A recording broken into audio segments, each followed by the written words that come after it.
अर्जक हैं श्री राजेंद्र प्रसाद जी जैन, श्रीमती ममता जी जैन, श्री प्रशांत जी जैन, श्रीमती दिव्या जैन, पारस जैन, श्री भरत जैन, श्रीमती सौम्या जैन एवं समस्त परिवार मुंबई।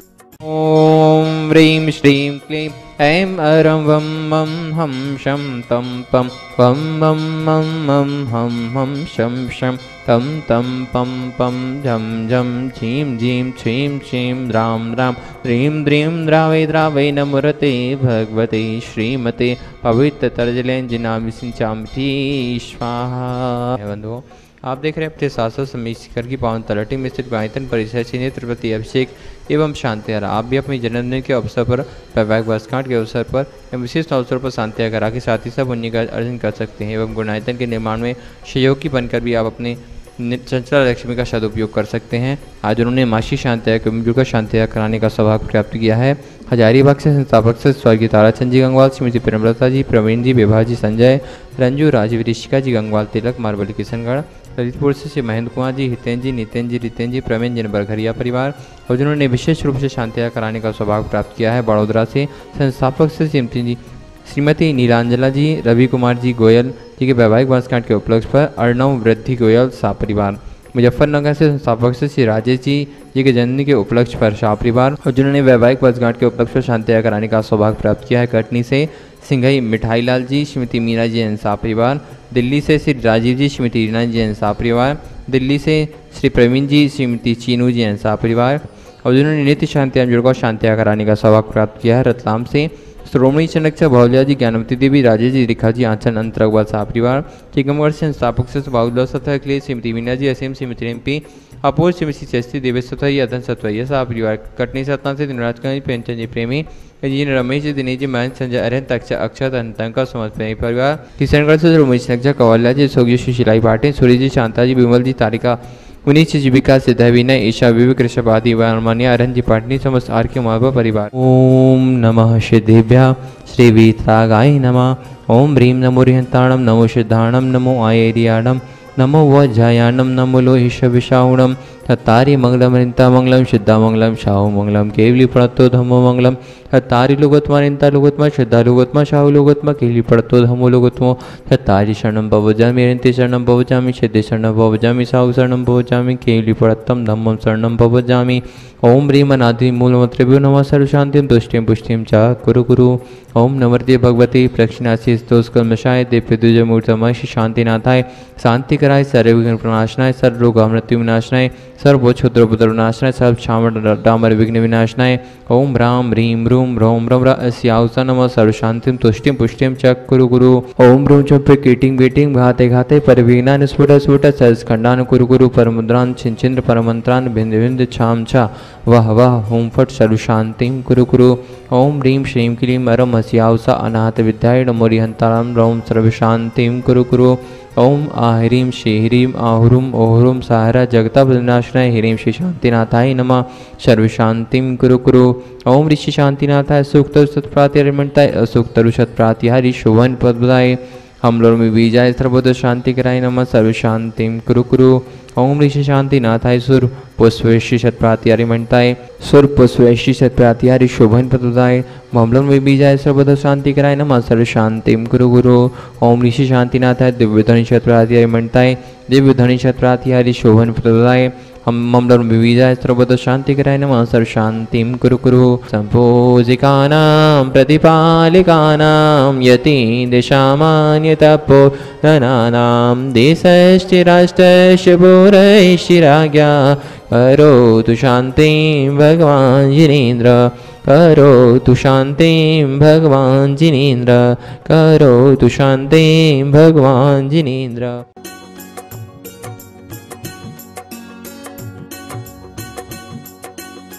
देवादिदेव 1008 श्री भगवान महावीर स्वामी की जय जय जय। अहिंसा परमो धर्म की जय जय जय। परम पूज्य पूज्य आचार्य गुरुवर श्री विद्यासागर जी महाराज जी की जय जय जय। परम पूज्य 108 मुनिवर श्री प्रमाण सागर जी मुनिराज की जय जय जय। परम पूज्य 108 मुनिवर श्री अरहत सागर जी महाराज की जय जय जय। नमोस्तु गुरुदेव, नमोस्तु। घर परिवार में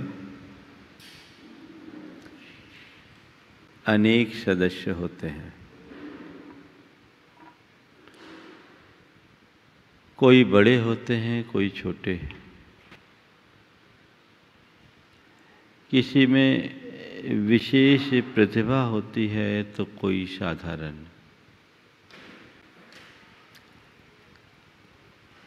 परिवार एक गुलदस्ते के भांति शोभायमान होता है, जिसमें अनेक रंगों के फूल समाहित होते हैं। सभी एक से नहीं होते, पर गुलदस्ता की शोभा को बढ़ाने में हर किसी फूल की भूमिका जरूर होती है। घर परिवार में सभी की एक सी योग्यता नहीं होती और एक सी अवस्था नहीं होती, लेकिन परिवार की समृद्धि और खुशहाली को बढ़ाए रखने में हर किसी का किसी न किसी रूप में योगदान जरूर होता है। किसी भी परिवार में मज़ा तभी होता है जब परिवार के हर सदस्य एक दूसरे के पूरक और प्रेरक बनकर के चले और एक दूसरे के साथ प्रेमपूर्ण सौहार्द बना करके जिए, चाहे बड़े हो या छोटे, प्रतिभा संपन्न हो या प्रतिभाहीन, अधिक योग्यता वाले हो या अल्प, सभी के मध्य सामंजस्य होना चाहिए और अंदर में आत्मीयता का भाव होना चाहिए। तब कहीं जाकर किसी भी परिवार में प्रेम के पुष्प खिल सकेंगे। परिवार में एकता होगी तो प्रसन्नता होगी, चाहे परिवार की बात हो या समाज की बात हो। समाज में भी जब हर व्यक्ति का सही तरीके से मूल्यांकन हो, तभी सामाजिक समरसता होती है, और जब सामाजिक समरसता होती है तो समाज में एकता होती है। आज गुरुदेव ने पारिवारिक प्रेम और सामाजिक एकता को बनाए रखने के लिए एक बहुत अच्छा सूत्र दिया है, जिसे मैं आप सबके समक्ष उपस्थित कर रहा हूँ। बड़े छोटे पे वात्सल्य विनय से एकता पाए। बड़े छोटे पे वात्सल्य विनय से एकता पाए। इसका मतलब क्या है? जो बड़े हों वो छोटे को वात्सल्य दे, और जो छोटे हों वो बड़ों के प्रति विनय रखे। एकता का ये बड़ा सरल सा सूत्र है। बड़ों का वात्सल्य छोटों पर बरसना चाहिए और छोटों का विनय बहुमान बड़ों के प्रति होना चाहिए। आज दोनों तरफ से गड़बड़ियां दिखने में आ रही है।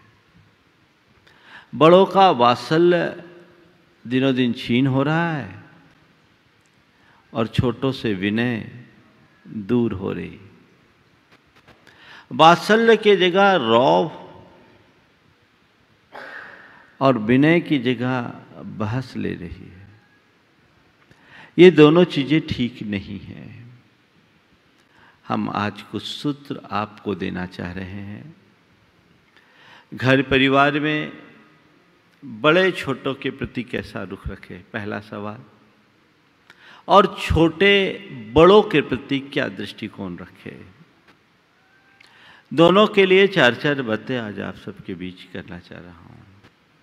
सबसे पहली बात, बड़े छोटों के प्रति वात्सल्य रखे।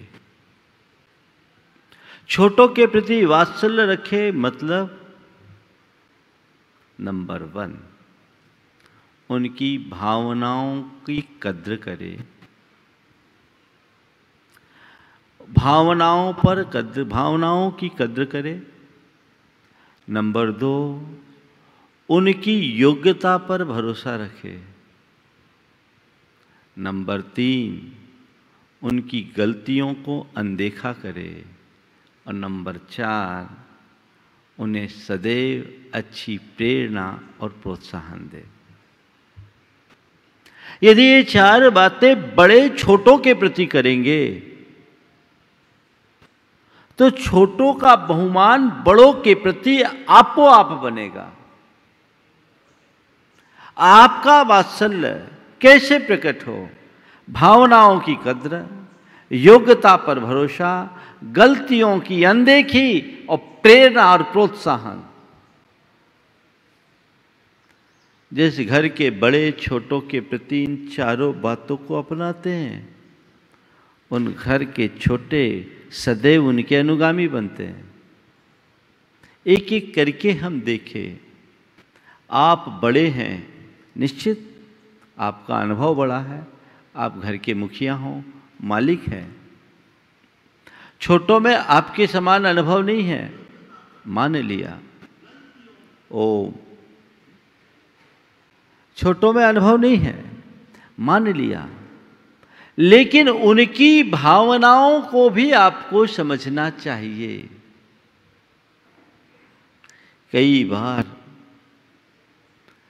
बच्चों के मन में भावनाएं होती है और बड़े उन भावनाओं को नज़रअंदाज कर देते हैं अपने अहम में या अपने जिद में। उसका परिणाम बड़ा बिगड़ता है। भावनाओं का कद्र करने का क्या परिणाम होता है और भावनाओं को कुचल देने का क्या फल होता है? 2 प्रसंग आपको मैं बताता हूं। बहुत पुरानी बात है। हमारा राहतगढ़ में प्रवास हो रहा था।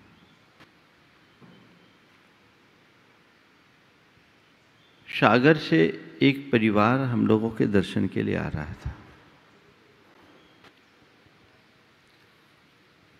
उस परिवार में एक बिटिया भी थी जिसके बोर्ड एग्जामिनेशन चल रहे थे। 3 दिन कोई पेपर नहीं था। रविवार का दिन था।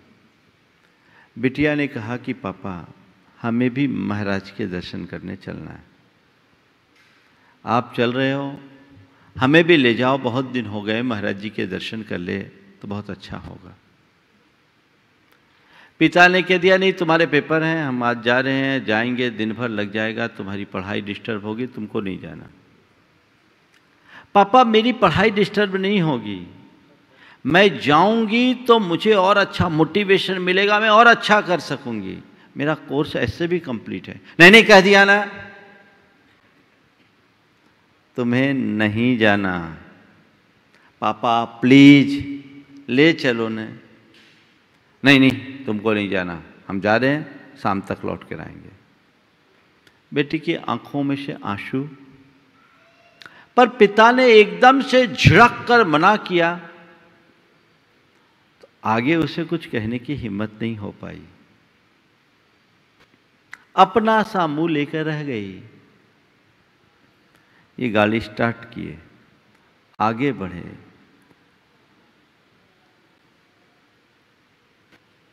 पंद्रह मिनट तक बेटी का चेहरा उसकी आंखों में झूलता रहा।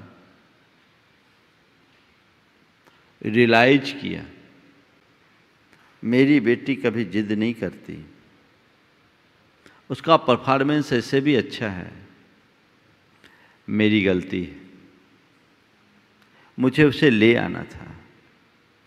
सागर से राहतगढ़ कुल 50 किलोमीटर है।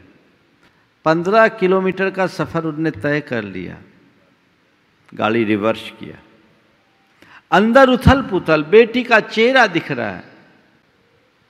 गाड़ी रिवर्स किया, आकर बेटी से कहा, बेटी सॉरी, चलो तुम मेरे साथ चलो। बेटी पिता से लिपट गई, बेटी पिता से लिपट गई। बोले पापा आप महान हो, लेके गाड़ी से आए। आने में आधा घंटा का विलंब हो गया, तब तक हमारी आहारचर्या हो गई। उन्होंने आकर के पूरा वाकया सुनाया कि महाराज आहार देने का मन बनाकर निकले थे, बिटिया को छोड़ आए, लेकिन ये सारा परिदृश्य घूमता रहा। महाराज जी मुझसे रहा नहीं गया, मैं इसे वापस लेकर आई। और बेटी के मन में इतनी खुशी के आंसू झलक रहे हैं, माँ बाप की आंखों में भी, कि आज हमने यहाँ आकर जो खुशियाँ पाई है वो आहार दान से भी कई गुनी अच्छी खुशी है। मैं आपसे पूछता हूँ, कभी आप घर के बड़े हैं तो बच्चों की भावनाओं को समझने की कोशिश करते हैं?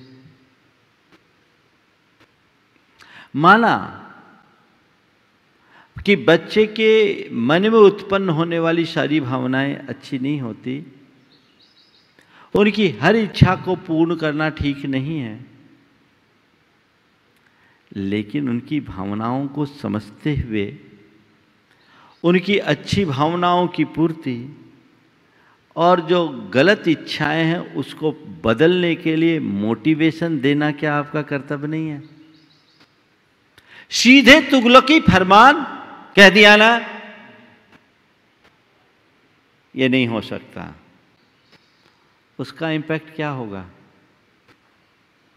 क्या होगा? बच्चे थोड़े दिन तो मन मार कर आपकी सुनेंगे, फिर थोड़े बड़े हो जाएंगे तो बगावती तेवर अपना लेंगे, टकासा जवाब दे देंगे, फिर आप रोना सा मुंह लेके आओगे। क्या करे, बच्चे हमारी सुनते ही नहीं हैं, है ना? ये ज़्यादातर लोगों की समस्या। क्या करे, बच्चे हमारे सुनते ही नहीं हैं। मैं मानता हूं इसमें जितना दोष बच्चों का है उतना ही दोष अभिभावकों का भी है, बल्कि उससे कुछ ज्यादा। भावनाओं की कद्र, दूसरा प्रसंग, भावनाओं की कद्र न करने का कुपरिणाम। एक स्थान पर हम थे, वहां मंदिर बनना था। समाज का एक युवक उस मंदिर के निर्माण की भूमिका में बड़ा उत्साहित होकर आगे आया। उसकी दिली इच्छा थी कि मंदिर के मुख्य शिलाओं में मैं शिलान्यास करूं। सक्षम परिवार था, किसी प्रकार की कमी नहीं थी, समाज में एक्टिव रोल रखने वाला था। लेकिन पिताजी से पूछे बिना तो कुछ कर नहीं सकता। उसने पिताजी से बात की, पिताजी ने साफ मना कर दिया, अभी हमें कुछ नहीं करना। पापा मंदिर बन रहा है, पहली बार मंदिर बन रहा है, इस जीवन में दोबारा कब बन पाएगा? कह दिया ना अभी कुछ नहीं करना, अभी औरों को करने दो फिर देखेंगे। पिताजी का नेचर जैसा था, बच्चों की उनसे अब और कुछ बोलने की हिम्मत नहीं हुई। अब क्या बोल सकते हैं? पर बड़ा मायूस सा हो गया, उसका सारा उत्साह ठंडा पड़ गया। जिस युवक की केंद्रीय भूमिका सारी संयोजना करने में जो सबसे ज्यादा सक्रिय, बड़ा उत्साह और उमंग, लेकिन अब पिताजी ने ना कर दिया है तो क्या करे? और पिताजी का स्वभाव इतना जिद्दी कि एक बार ना हो गया तो हाँ हो ही नहीं सकता। माँ ने कहा, बहनों ने कहा अपने अपने यहाँ से फोन करके, नहीं अभी नहीं करना, अभी और लोगों को करने दो, फिर देखेंगे। अब जैसी सनक चढ़ गई, कुछ लोगों को ऐसा होता है और बुजुर्गों के साथ ये बड़ी दुर्बलता होती। अब एक दिन वो युवक मेरे पास आया और फूट फूट के रोने लगा। खबर तो थी। बोले महाराज इच्छा बहुत है, मंदिर बन जाएगा, पर मेरे मन में एक कसक बनी रहेगी कि इस मंदिर में मेरी जैसी भूमिका होनी चाहिए वैसी भूमिका नहीं हुई, मेरा जैसा योगदान होना चाहिए वैसा योगदान नहीं हुआ। मैंने उसकी पूरी बात सुनी। मैंने कहा चिंता मत कर, मैं तेरे पापा से बात करता हूं। महाराज आप तो नाम भी मत लेना, नहीं तो मेरा आना भी बंद हो जाएगा। बोले चिंता मत कर, मेरा बात करने का तरीका कुछ और होता है। मैं उनसे 1 to 1 बात नहीं करूंगा, पर प्रवचन में सारी बातें कर दूंगा। अब फिर क्या था, वो व्यक्ति प्रवचन में तो आते थे। मैंने प्रवचन में उसी व्यक्ति को टारगेट करके प्रतीकात्मक ढंग से बात को समझाया। और इस बीच मैंने एक होल्ड करके रखा था, 5 कूर्म शिलाएं रखनी थी। मैंने कहा एक अभी होल्ड रखो, मुझे उम्मीद है कि इसका काम हो जाएगा, नहीं होगा तो फिर किसी दूसरे को देंगे।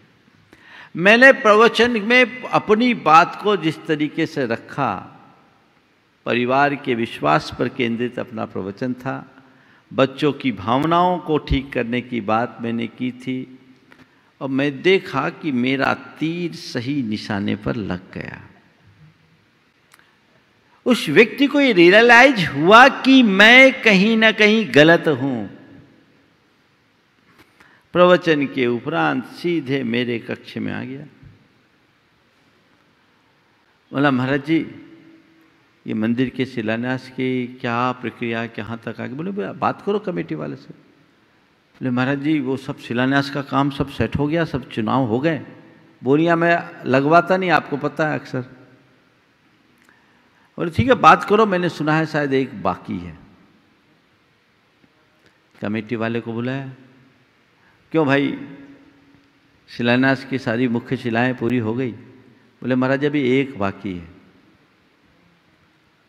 उनने मेरे चरणों में से शीश रखा। बोले महाराज ये सौभाग्य मुझे मिल जाए। वो बात कही और उसी समय उसके बेटे बहू और पोतों के आंखों में, उसकी धर्मपत्नी की आंखों में ऐसे आंसू की धार जैसे उन्हें बहुत बड़ी निधि मिल गई हो। बाद में बेटे ने कहा महाराज आपने बहुत बड़ा उपकार किया, हमारे परिवार के जीवन भर की सल्ले मिटा दी। बाद में मैंने उनके पिता को भी समझाया कि बच्चों का भी थोड़ा ध्यान रखा करो, आखिर सारा व्यापार तुम्हारा बेटा संभालता है। अब तुम 70 वर्ष के हो गए और 70 वर्ष की उम्र में भी इतना हाथ खींच के रखोगे, ऐसी लगाम रखोगे तो बड़ा गड़बड़ होगा।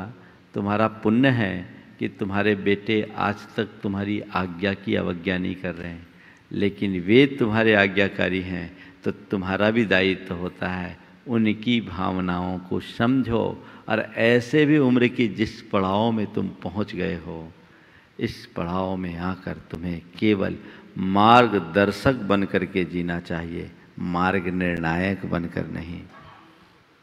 ख्याल रखो, आप अपने अंतर मन को झांक कर देखिए। जितने लोग घर के प्रमुख हैं, चाहे पिता हो, चाहे भाई हो, चाहे माँ हो, या और जो घर का मुखिया है, जो घर में बड़ा कहलाता है, जो घर में निर्णायक भूमिका निभाता है, डिसीजन मेकर है,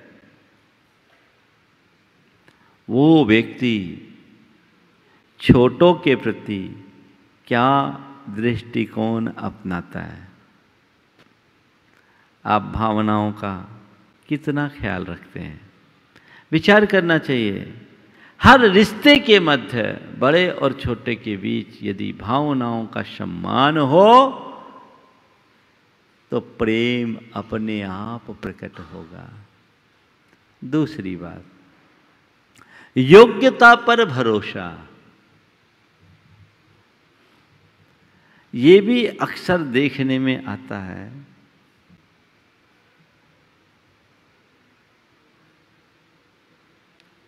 कि बच्चे की योग्यता पर बड़े भरोसा नहीं करते।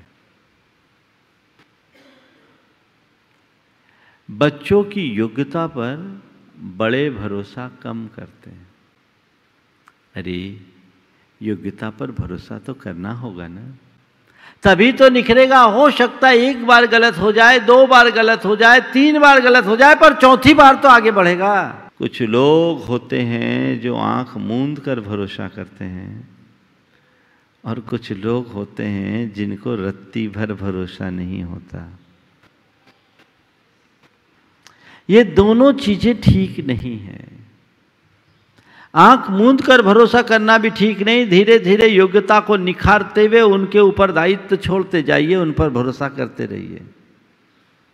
हर रत्ती भर भरोसा करना भी ठीक नहीं, हमेशा सशंकित बने रहना भी ठीक नहीं।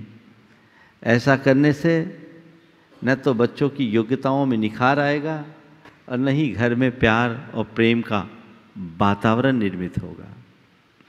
योग्यता पर भरोसा कीजिए। एक सज्जन ने आकर मुझसे कहा, महाराज मेरी अपने बच्चों से बड़ी आशा थी, पर क्या बताएं मेरा बेटा मेरी कुछ सुनता ही नहीं। मुझे लगता ही नहीं कि ये कुछ कर पाएगा। मैं पहले सोचता था कि बच्चे काबिल हो जाएंगे तो मैं आपके चरणों में आ जाऊंगा, लेकिन महाराज मुझे बच्चों में तो कभी कुछ भी योग्यता दिखती नहीं। उसके बड़े बेटे को मैं अच्छे से जानता था, बड़ा एक्टिव, मिलनसार, व्यवहार कुशल। हमारा चातुर्मास चल रहा था। उसकी बड़ी सक्रिय भूमिका थी और कम उम्र में उसने अच्छी लोकप्रियता भी प्राप्त की थी। मैंने कहा ठीक है, मैं तुम्हारे बेटे से बात करूंगा। बेटे से पूछा, बुलाया अकेले में, पूछा क्या बात है भाई, तेरे पिताजी तुझसे बड़े दुखी हैं। बोले महाराज वो जितने दुखी उससे ज़्यादा मैं दुखी हूँ। बोले क्या हो गया?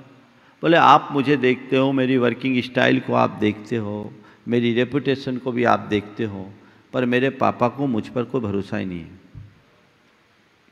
मेरे पापा को मुझ पर कोई भरोसा ही नहीं।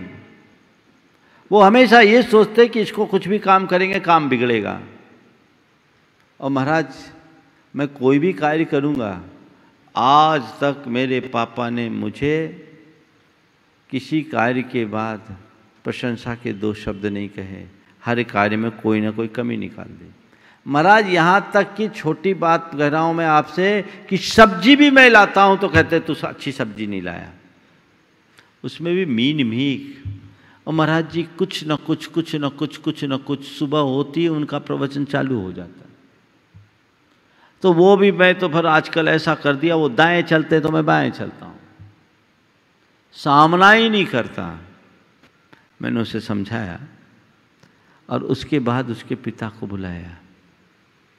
हम बोला भैया तेरे बेटे से ज़्यादा तुझ में सुधार की आवश्यकता है। बेटे से ज़्यादा तुम्हें खुद में सुधार की आवश्यकता है, नहीं तो अपने बच्चों को खो दोगे, बच्चा हाथ से निकल जाएगा। महाराज क्या हमें क्या करना? बोले भैया अपने बेटे की योग्यता पर थोड़ा तो भरोसा करो। तुम कहते हो मेरा बेटा लायक नहीं है और पूरी समाज में बेटे की शान है। महाराज गांव का ही काम करता, घर और व्यापार को तो देखता ही नहीं है। बोले देखने का अवसर तो दो, थोड़ी ढील तो छोड़ो। तुम हर बात में मीन मेख निकालोगे, टोका टोकी करोगे, उसको शंका की दृष्टि से देखोगे तो आगे कैसे बढ़ेगा? एक संकल्प लो, बेटे को जो काम सौंपना है सौंप दो, रिजल्ट ओरिएंटेड प्रोग्राम दो, एक टारगेट दे दो कि बेटा ये काम तुमको हम दे रहे हैं, ये टारगेट तुमको इतने दिनों में अचीव करना है। और बिल्कुल उस तरफ से एकदम अपना ध्यान मोड़ लो, ऑब्जर्व करो, पर एक संकल्प रखो कि मुझे बीच में कुछ नहीं बोलना है। गलती कर दे तो उसे अनदेखा करना और अच्छा करे तो उसकी पीठ ठोकना। तुम 6 महीना ऐसा करके देखो, तुम्हें पता लग जाएगा कि बेटा कितना काबिल है। क्योंकि वो मुझे मानता था, मेरी बात को उन्होंने फॉलो किया। 6 महीना तो मैंने ज़्यादा बोल दिया, 3-4 महीने में ही आकर के मुझसे कहा, महाराज मेरा बेटा बहुत अच्छा कर रहा है, मैंने जो उसको टारगेट दिया था 6 महीने का, उसने 3 महीना में ही पूरा कर लिया। महाराज बहुत अच्छा है, अब कुछ आशा बंधी है, आपने तो जादू कर दिया, पता नहीं बेटे को क्या सिखाया, अब तो वो सब ठीक काम करने लगा। हम बोले अभी पूरा मंत्र मेरा काम नहीं कर रहा, अभी 3 महीना और बाकी, 3 महीना और बाकी, तुम इसी तरीके से अपना व्यवहार करो, देखो क्या चमत्कार घटता है। 6 महीने में बेटे ने अपने व्यवहार से व्यापार को एक अच्छी स्थिति में लाके खड़ा किया और अन्य कार्यों में भी अपनी जिम्मेदारी निभाने लगा। और इस बीच पिता जब उसकी प्रशंसा करने लगे तो पिता के प्रति उसका बहुमान भी बढ़ने लगा। पहले वो अपने पिता से बात करने में कतराता था, अब हर बात पिता से पूछने लगा। और पहले पिता हर बात में रोकते टोकते थे, अब ये पूछने लगा तो ये भी कहने लगे बेटा ठीक है, तू अपने हिसाब से कर ले।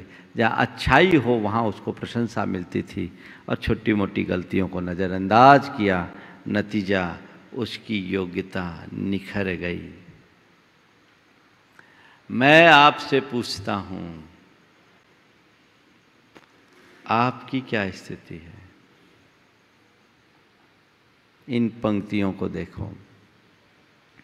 मैं नहीं होता तो तुम्हें कौन पूछता, मैं नहीं होता तो तुम्हें कौन पूछता, जुमा जुमा 8 रोज कल ही तो तुम पैदा हुए थे। मैं सभा की जिम्मेदारी तुम्हें दे दूं तो तुम 3 दिन में चौपट कर दोगे, ये सब मुझसे नहीं हो सकता। बूढ़े ने युवक से कहा, मैं नहीं होता तो तुम्हें कौन पूछता, जुमा जुमा 8 रोज कल ही तो तुम पैदा हुए थे। ओह इतना विशाल अनुभव मैं तुम्हारे जिम्मे छोड़ दूं तो तुम इसे 3 दिन में चौपट कर दो, यह मुझसे नहीं हो सकता।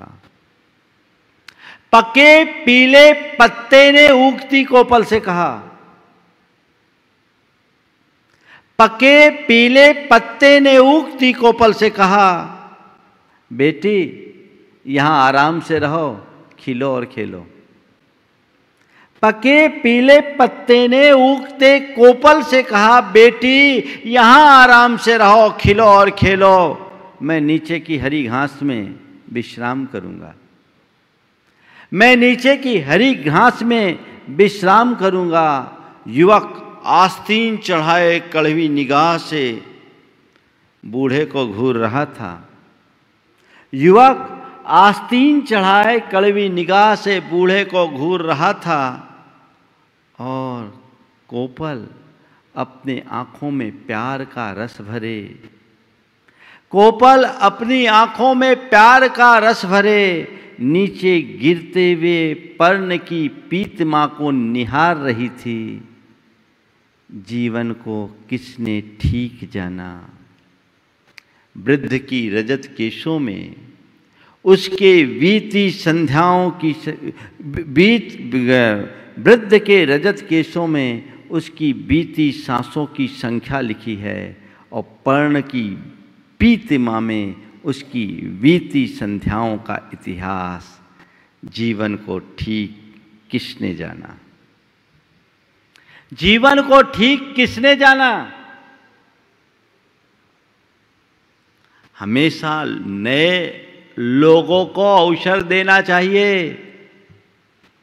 उनकी योग्यता पर भरोसा करना चाहिए।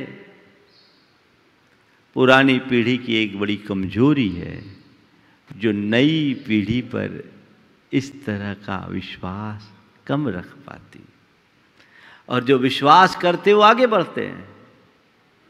मेरे संपर्क में एक परिवार है, उन्होंने अपने बच्चों को बहुत अच्छे से आगे बढ़ाया, पढ़ाया लिखाया, कारोबार में लगाया और भरोसा करके उनको व्यापार दिया। वो कहते हैं महाराज, जब से हमारे बेटे व्यापार में आए हमारा बिजनेस 300% ग्रोथ कर लिया। हम जितना बिजनेस करते थे उससे कई गुना बिजनेस किया महाराज। बच्चों में योग्यता थी, हमें ये समझ में आया और हमने बच्चों को संस्कार भी दिया, उनने हमेशा हमसे पूछा, हमने उन पर भरोसा किया, ढील दिया और ये कह दिया थोड़ा बहुत रिस्क भी हो तो चलेगा, आगे बढ़ो। इनने अच्छे रिजल्ट दिए और जितने जितने अच्छे रिजल्ट दिए हमने इनको ढील छोड़ा और आज महाराज इन पर हमने सारे निर्णय सौंप दिए हैं। दिन दुनी रात चौगनी तरक्की कर रहे हैं। एक ये रास्ता है, नहीं तुम कर ही नहीं सकते, तुम कर ही नहीं सकते, तुमसे होगा ही नहीं। तो मन में शंका रखोगे तो प्रगति नहीं कर सकोगे, किसी को उभार भी नहीं सकोगे। वो शंका निर्मूल होनी चाहिए। धीरे धीरे धीरे धीरे ढील छोड़ते रहनी चाहिए। तो योग्यता पर भरोसा रखे। तीसरी बात, गलतियों को अनदेखा करें।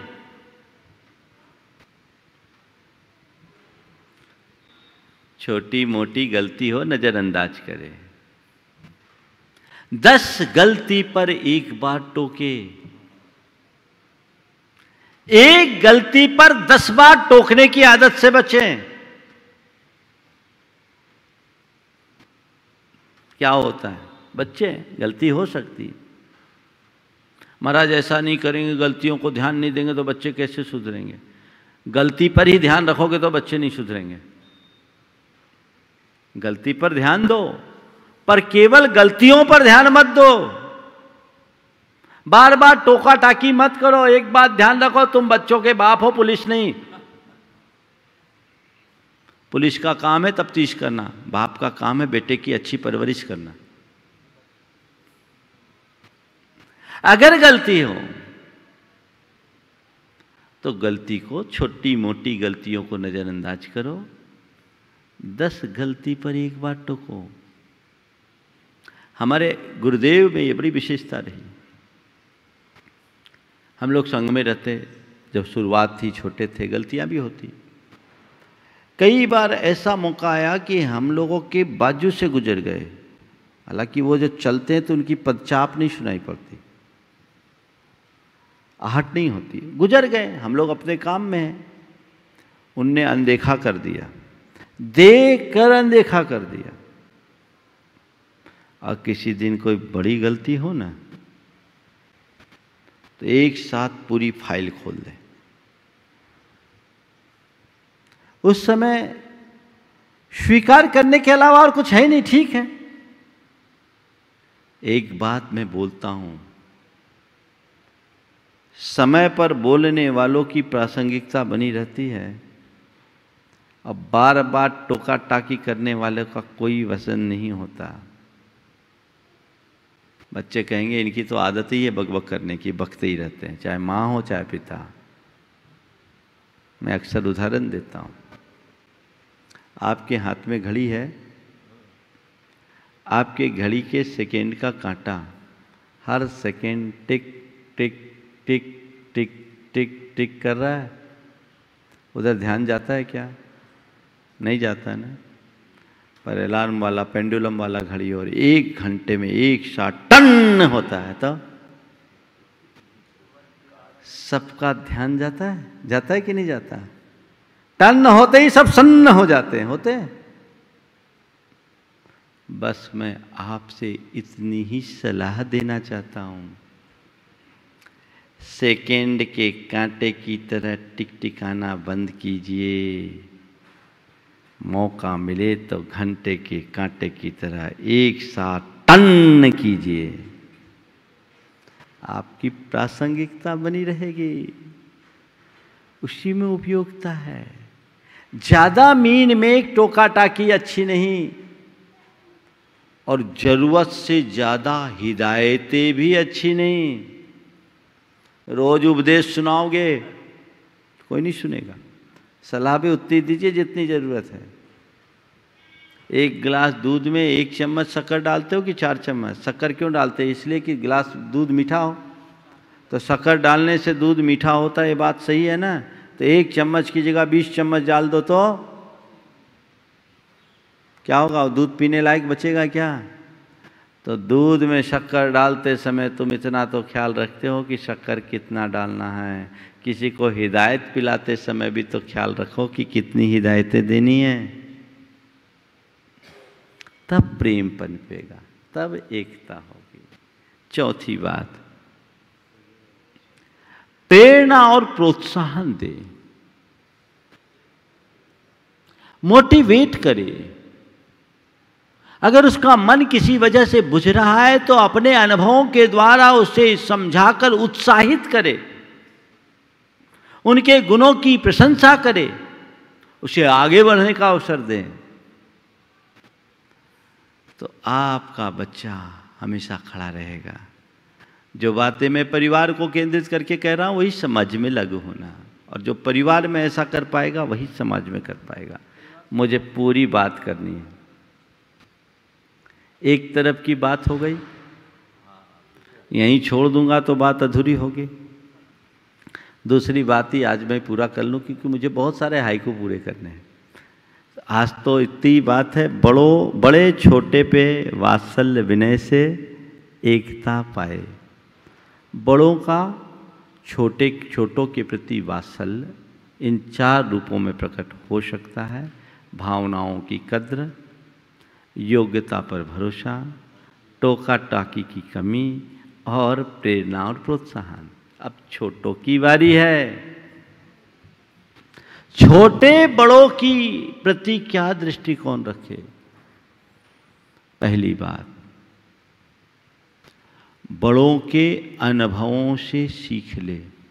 छोटों को विनय करना है, उनके अनुभव से पाठ पढ़ें। माना तुम्हारे मन में उत्साह है, उमंग है, शक्ति है, पर बड़ों के अनुभवों के आगे अभी बहुत कमजोर हो।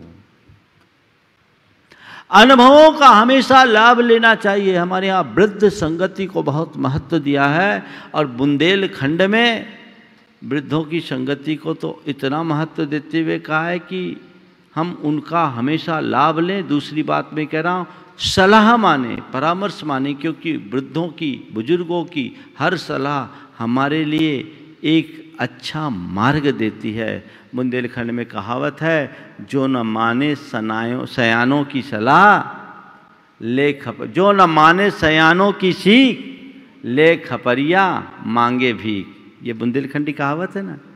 जो न माने सयानों की सीख ले खपरिया मांगे भीख। तो मैं 4 बातें आप सबसे कह रहा हूँ। पहली बात, बड़ों के अनुभवों से पाठ ले।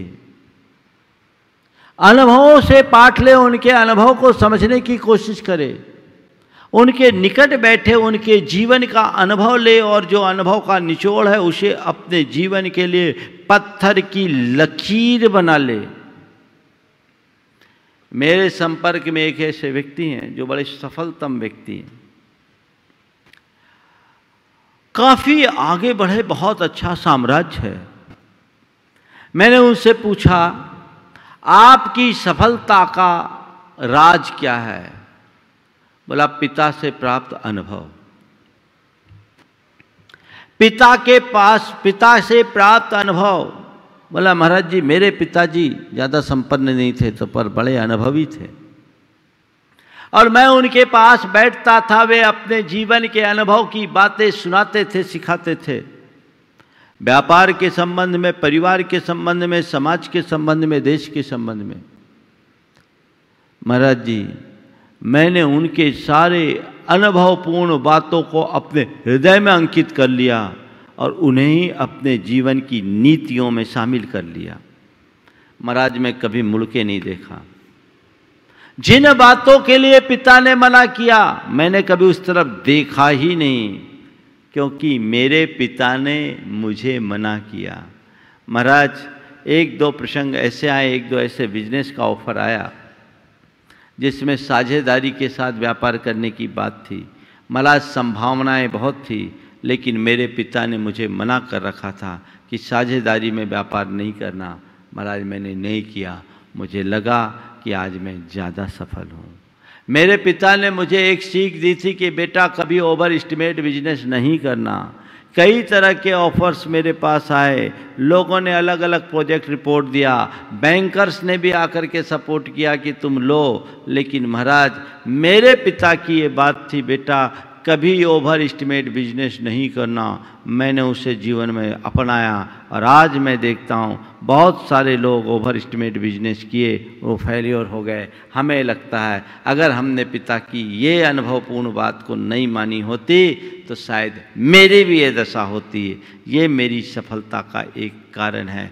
मेरे पिता मुझसे कहते थे कर्जदार को कभी कर्ज मत देना। मेरे पिता का ये सूत्र था। मैंने आज तक कभी किसी को ब्याज में रुपया नहीं दिया। महाराज मैं देखता हूँ बहुतों का रुपया डूबता है, आज हम सलामत हैं। मेरे पिता ने हमसे हमेशा कहा कमिटमेंट का धनी रहना, अपने वचनों की प्रामाणिकता रखना। महाराज ये मैंने अपने हृदय में अंकित रखा है और कभी अपने कमिटमेंट से पीछे नहीं हटा। ये मेरी सफलता का राज है। आज के बच्चे अपने माँ बाप से, अपने बड़े बुजुर्गों से, उनके अनुभवों का कितना पाठ पढ़ते हैं। ध्यान रखना, वृद्ध के चेहरे की एक एक झुर्रियों में 100 अनुभव के मोती छिपे होते हैं, बशर्ते तुम्हारी आंखें उन्हें पढ़ सके। उससे सीख लेने की कोशिश करो। ये तुम्हारी विनय है, वहां तर्क नहीं। सीधे जो कहा वो हमें स्वीकार करना है। वहां तो समर्थन चाहिए, सम्मति। दूसरी बात, बड़ों से हमेशा परामर्श लेना चाहिए। कोई भी अच्छा कार्य करने का हो तो उसके लिए उनसे परामर्श लो, उनकी सीख लो। वो उनकी सलाह को आप पत्थर की लकीर बना लो। बशर्ते बड़े भी ऐसे हों कि कोई चीज़ में हर बात में ना करने की आदत वाले ना हों। जो सही होते हैं वो सही परामर्श देते हैं। कई बार बच्चे बड़ों से परामर्श लेने से इसलिए हिचकते हैं कि उनसे पूछेंगे ना हो ही जाना है तो पूछो ही नहीं, परामर्श लो। जब भी कोई कार्य करने की बात आए परामर्श लो और उनके परामर्श पर चलो। यदि उनने ना कर दिया ना, डेट्स ऑल। अब कितना भी अच्छा हो, अपनी बात को विनम्रतापूर्वक कह दो और वो उसके बाद भी अपनी बात कहते नहीं बेटा ये तुम्हारे लिए अच्छा नहीं है तो हमें नहीं करना। क्यों? क्योंकि मुझ में अनुभव नहीं है, उनमें अनुभव है। ये भी एक विनय का रूप है। नंबर 3, अपनी उपलब्धियों का श्रेय बड़ों को दे। कितनी भी बड़ी उपलब्धि हो, पिताजी आपकी कृपा से पाया, माँ आपकी कृपा से पाया। घर में जो बड़ा है उसे क्रेडिट दो।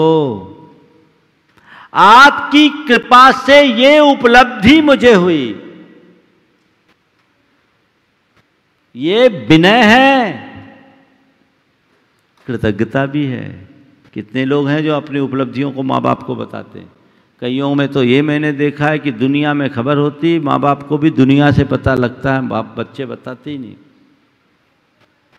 अपनी उपलब्धियों का श्रेय उन्हें दीजिए।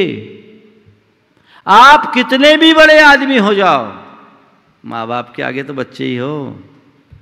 और नंबर 4, उनकी अवज्ञा मत कीजिए।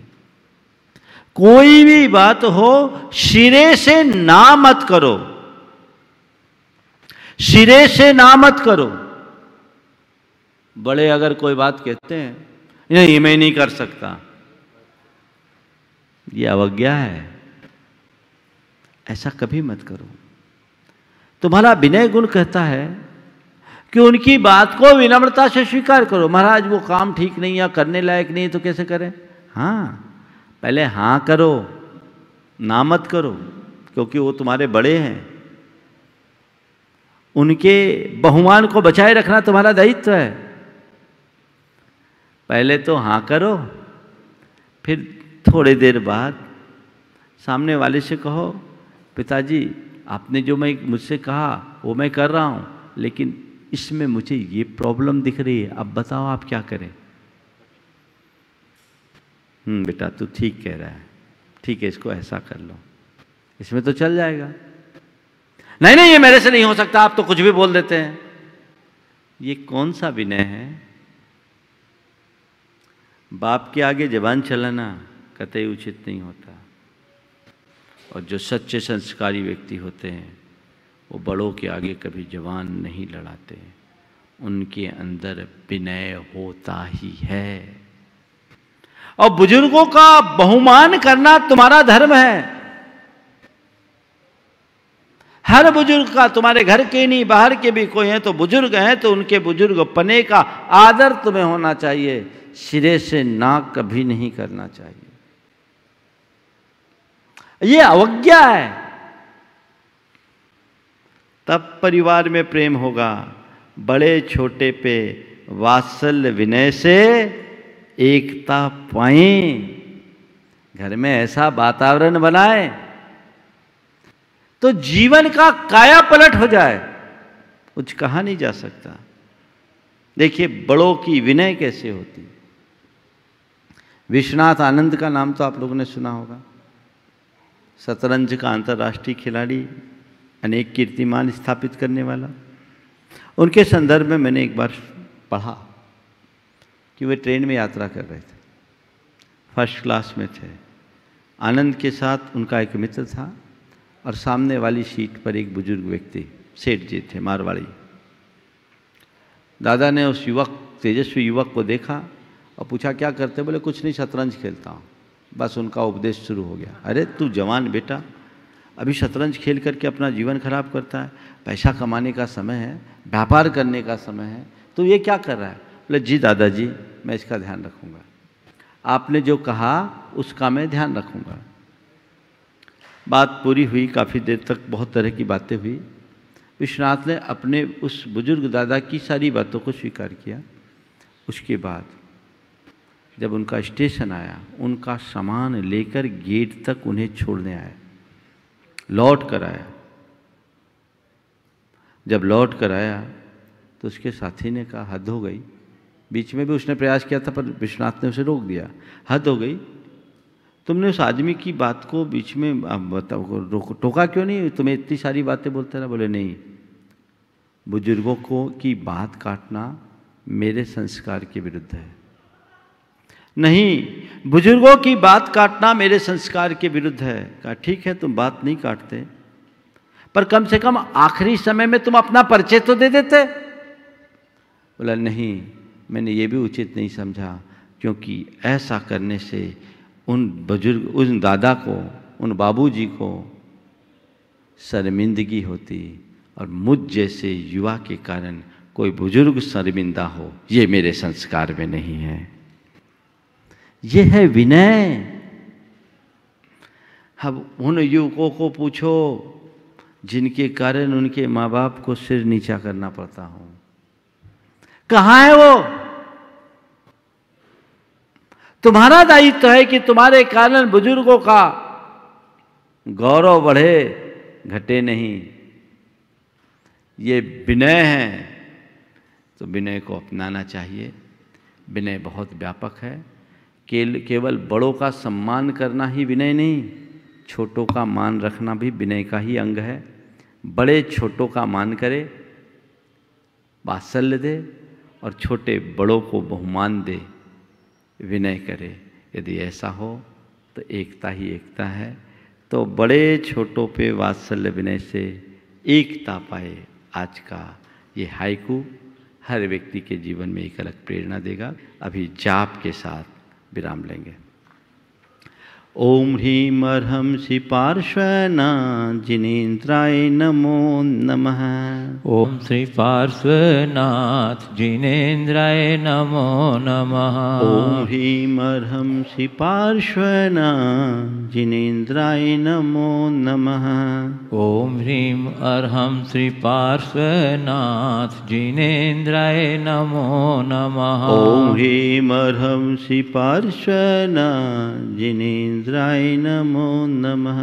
ओम ह्रीं अर्हं श्री पार्श्वनाथ जिनेन्द्राय नमो नमः। ओम ह्रीं अर्हं श्री पार्श्वनाथ जिनेन्द्राय नमो नमः। ओम ह्रीं अर्हं श्री पार्श्वनाथ जिनेन्द्राय नमो नमः। ओम ह्रीं अर्हं श्री पार्श्वनाथ जिनेन्द्राय नमो नमः। ओम ह्रीं अर्हं श्री पार्श्वनाथ जिनेन्द्राय नमो नमः। ओम ह्रीं अर्हं श्री पार्श्वनाथ जिनेन्द्राय नमो नमः। ओम ह्रीं अर्हं श्री पार्श्वनाथ जिनेन्द्राय नमो नमः। ओम ह्रीं अर्हं श्री पार्श्वनाथ जिनेन्द्राय नमो नमः। ओम ह्रीं अर्हं श्री पार्श्वनाथ जिनेन्द्राय नमो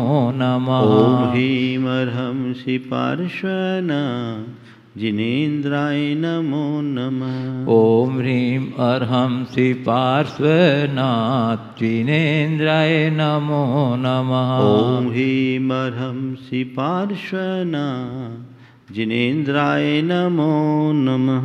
ओम ह्रीं अर्हं श्री पार्श्वनाथ जिनेन्द्राय नमो नमः। जय बोलो चिंतामणि श्री पार्श्वनाथ भगवान की जय। परम पूज्य आचार्य गुरुवर श्री विद्यासागर जी महाराज की।